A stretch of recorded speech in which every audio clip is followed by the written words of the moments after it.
آج کی بابرکت شب نور، شب برات کے نام سے معروف اور مشہور ہے۔ اس بابرکت شب کے دامن میں اتنی برکتیں اور اتنی رحمتیں ہیں کہ اللہ جل شانہ گناہ گاروں کو جہنم کی آگ سے آزاد فرما دیتا ہے۔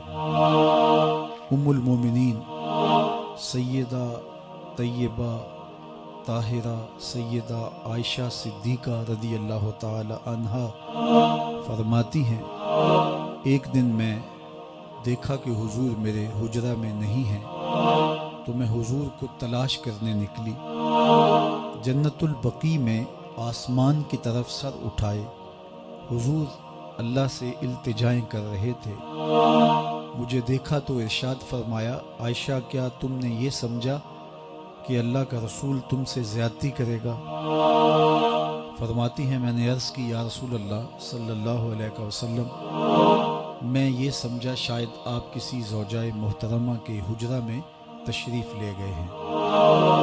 فرمایا، آج لیلۃ النصف من شعبان، شعبان کی 15ویں رات ہے، درمیانی شب ہے۔ اس رات کو اللہ تعالی جل شانہ آسمان دنیا پہ نزول اجلال فرماتا ہے اور قبیلہ بنو کلب کی بکریوں کے بالوں سے زیادہ لوگوں کو جہنم کی آگ سے آزاد کر دیتا ہے۔ قبیلہ بنو کلب عرب کا بہت بڑا قبیلہ تھا جو بھیڑ بکریاں پالتے تھے اور لاکھوں کی تعداد میں ان کی بکریوں اور بھیڑوں کے ریوڑ تھے۔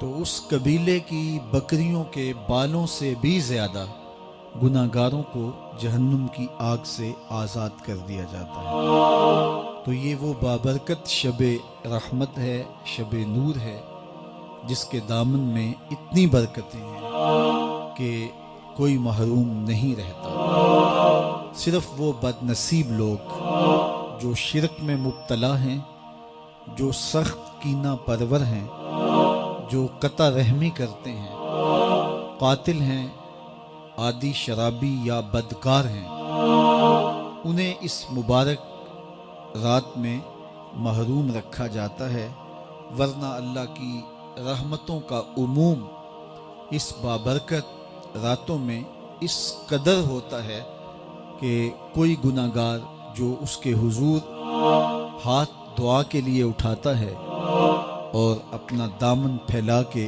اس کی رحمتیں مانگتا ہے، اسے محروم نہیں رکھا جاتا، بلکہ اللہ سب گناہ گاروں کو جہنم کی آگ سے آزاد کر دیتا ہے۔ ایک روایت میں آتا ہے کہ اللہ لیلۃ النصف من شعبان، شعبان کی 15ویں رات کو آسمان دنیا پہ اپنی رحمتوں سے جلوہ گر ہوتا ہے اور فرماتا ہے کوئی رزق مانگنے والا، میں اس کی جھولیاں بھر دوں، ہے کوئی مغفرت طلب کرنے والا، میں اس کے گناہ معاف کر دوں، ہے کوئی مجھ سے عافیت مانگنے والا، میں اس کو عافیتوں سے نواز دوں، ہے کوئی فلاں چیز مانگنے والا، ہے کوئی فلاں چیز مانگنے والا، اس کی رحمتیں آواز دیتی ہیں، اور یہ آواز غروب آفتاب سے لے کر کے طلوع فجر تک مسلسل بندوں کو دی جاتی ہے، اور بندے اس کے حضور اگر دستے طلب دراز کریں، اپنی جھولی پھیلائیں، تو اللہ تعالیٰ ان کو ان کے مانگنے سے بھی زیادہ عطا فرماتا ہے۔ اس امت کو اللہ تعالیٰ نے اس طرح کی راتیں دے کر کے مغفرت، بخشش، غفران اور رحمتوں کی فراوانی نصیب کی ہے۔ میرے حضور نے ارشاد فرمایا، ایک شخص صبح سے لے کے ظہر تک مزدوری کرتا ہے، اس کو ایک قیرات ملتا ہے۔ ایک ظہر سے لے کر عصر تک مزدوری کرتا ہے، اس کا وقت تھوڑا ہے لیکن اس کو بھی ایک قیرات ملتا ہے۔ اور تیسرا شخص عصر سے لے کر مغرب تک مزدوری کرتا ہے، اس کو 2 قیرات ملتے ہیں، جبکہ اس کا وقت دونوں سے کم ہے۔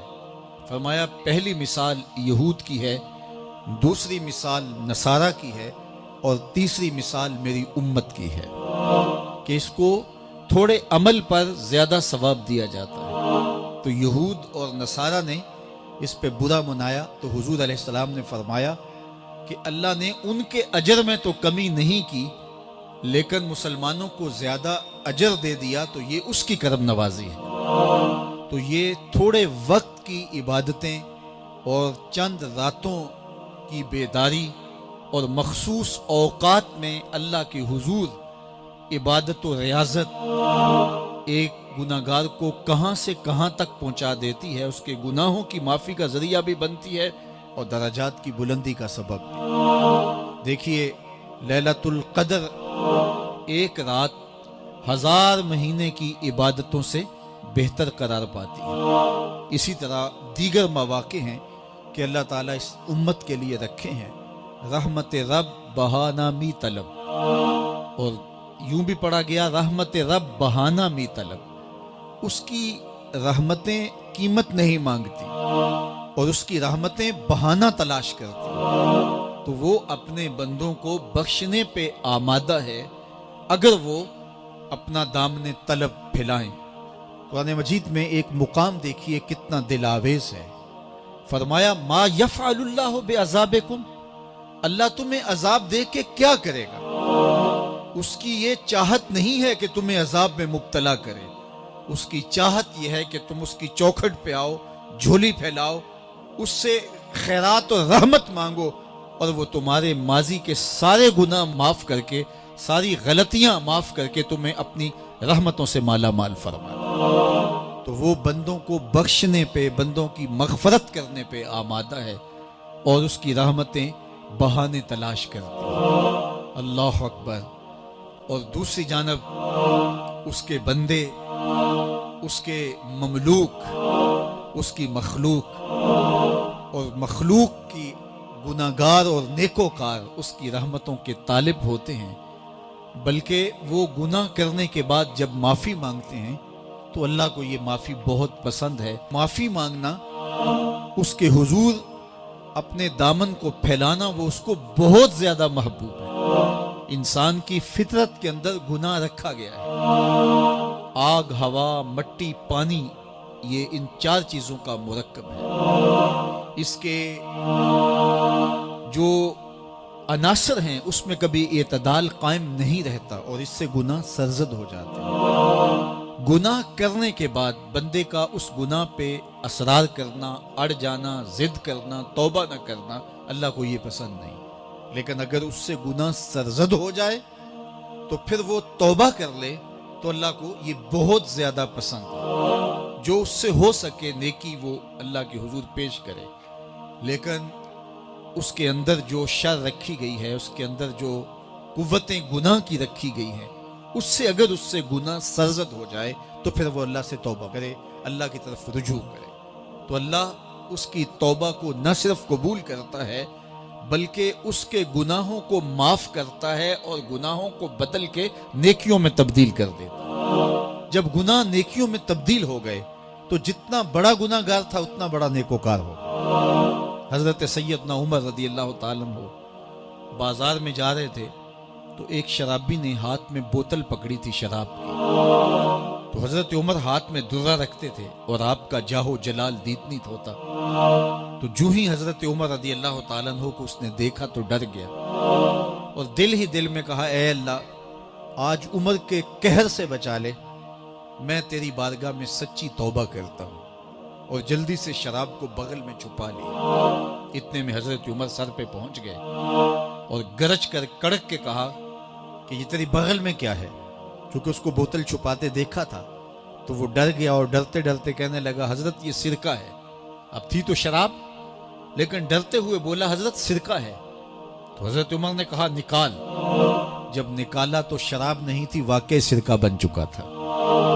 تو جب اللہ کے حضور کوئی توبہ کرتا ہے اللہ اس کے گناہوں کو بدل کے نیکیوں میں تبدیل کر دے۔ حدیث پاک میں آتا ہے کہ قیامت کے دن اللہ ایک شخص کو کہے گا کہ اپنا نامہ اعمال پڑھ، تو وہ نامہ اعمال پڑھنے لگ جائے گا۔ تو نامہ اعمال کے اندر چھوٹے گناہ بھی ہوں گے، بڑے گناہ بھی ہوں گے، تو اللہ سے حیا کرتے ہوئے، شرم کرتے ہوئے وہ بڑے بڑے گناہوں کو چھوڑتا جائے گا اور چھوٹے چھوٹے گناہوں کو پڑھتا رہے گا۔ جب وہ سارے گناہ پڑھ چکے گا اور کتاب ختم ہوگی تو اللہ تعالیٰ اسے فرمائے گا، میرے بندے تو نے یہ جتنے گناہ پڑھے ہیں میں نے سب کو بدل کے نیکیوں میں تبدیل کر دیا۔